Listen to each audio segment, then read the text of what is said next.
All right, so today we're going to talk about a law that's, believe it or not, over 70 years old. But it's suddenly front and center, being used to tackle some of our biggest modern problems. It's called the Defense Production Act, the DPA. You've probably been hearing that acronym a lot more lately. So let's get into how this old school law is getting a 21st century upgrade. And yeah, that's really the big question here, isn't it? How can a law from the 1950s, a law made for the Korean War to pump out tanks and ammo, possibly be the answer to building solar panels and EV batteries today? I mean, it sounds kind of crazy, right? A total mismatch. But you're about to see. It all comes down to what we call an emergency. And let's be clear, we really are in a new kind of emergency. We have these massive goals, right? Shifting our whole economy to green energy. But that ambition is slamming right into the brick wall of our supply chains. To put it simply, you just can't build the future if you don't have the parts. We're talking about huge goals for electric cars, for a modern power grid, for renewables, but our ability to actually make the basic stuff here at home, it's way, way behind. And that, right there, is a massive vulnerability. So this is where it gets really specific. This is what the Department of Energy heard from people in the industry. These are the actual pain points. We need minerals for batteries, right? Lithium, nickel, cobalt. But we don't mine enough of it here. Our electric grid is old, and good luck finding enough new transformers. The guts of solar panels, mostly made somewhere else. It even comes down to things like heat pumps and insulation. And maybe most importantly, we just don't have enough skilled workers to build and install all this stuff. These are serious choke points. Okay, so you see the problem. Now let's talk about the tool. A tool that was literally designed for a crisis just like this one, the Defense Production Act. You know, the DPA didn't just appear out of nowhere. It was born from crisis. Its DNA comes from the massive industrial efforts of World War II, and it was officially put on the books for the Korean War. For decades during the Cold War, it was kind of humming along in the background, making sure the defense industry had what it needed. But then, look at the shift. After the Cold War, its mission starts to morph, to expand, and now it's being pulled out to fight battles its creators would never, ever have imagined. So what is it really? At its heart, the DPA is pretty straightforward. It gives the president the power to tell private industry, hey, we need you to make this now, and also to help them do it. And it's all done in the name of national defense. Think of it as the government's emergency toolkit for getting the private sector to move, and move fast. So how does this thing actually work? Well, it's got two main modes, you could say. First, there's Title I. That's the stick. It lets the government cut to the front of the line. A company has to take the government's order and put it ahead of its other customers. It's like a VIP pass for national security. Then you've got Title III, which is the carrot.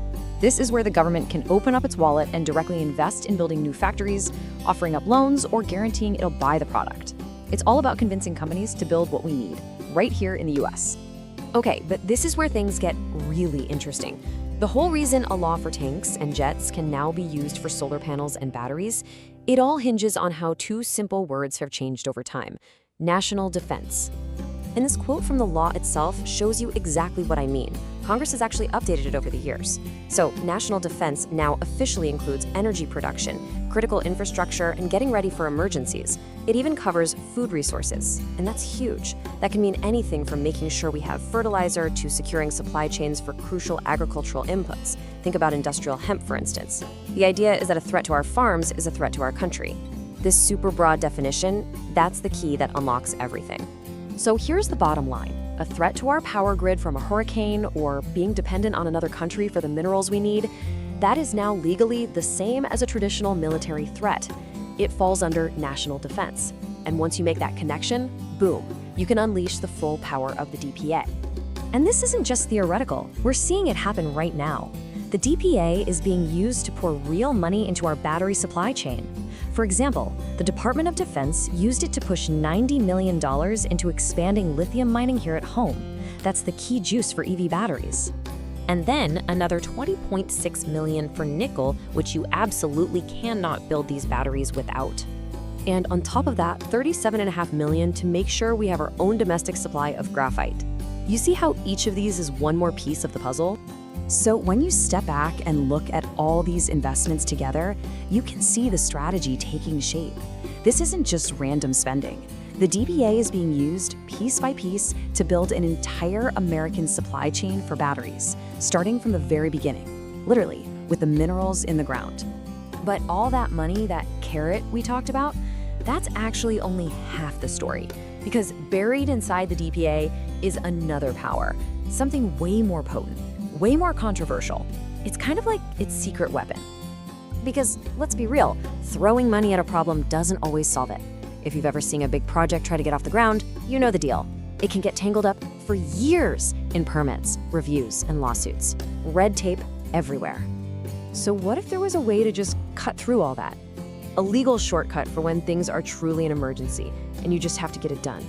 Well, take a look at this. Hidden away in the law is this little phrase. It says the president can push these projects forward without regard to the limitations of existing law. Just let that phrase sink in for a second, without regard to existing law. Yeah, that is the DPA's secret weapon. Legal experts argue that this clause means pretty much exactly what it sounds like. It could give the executive branch the power to just go around other laws, federal, state, even local laws, if they're getting in the way of a project that's critical for national defense. So what would that actually look like in the real world? Well, it could mean taking an environmental review that takes years and doing it in months. It might mean pushing past a local rule that's stopping a new factory from being built. This is a power that could hit the fast-forward button on building our green economy by just blasting through all the usual gridlock. So this really brings us to the big picture, doesn't it? What we have here is this incredibly powerful old tool that's being completely retooled for today's biggest challenges.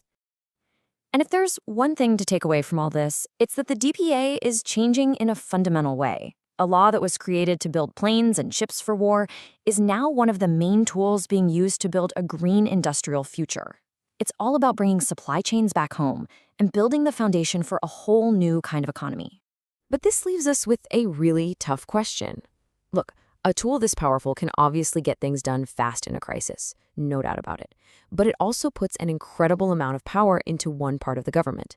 So you have to ask, what are the risks? What happens when a law made for national defense can potentially sweep aside other laws? Laws that were put there to protect the environment or local communities? That's a huge, huge debate, and it's one we're really just starting to figure out.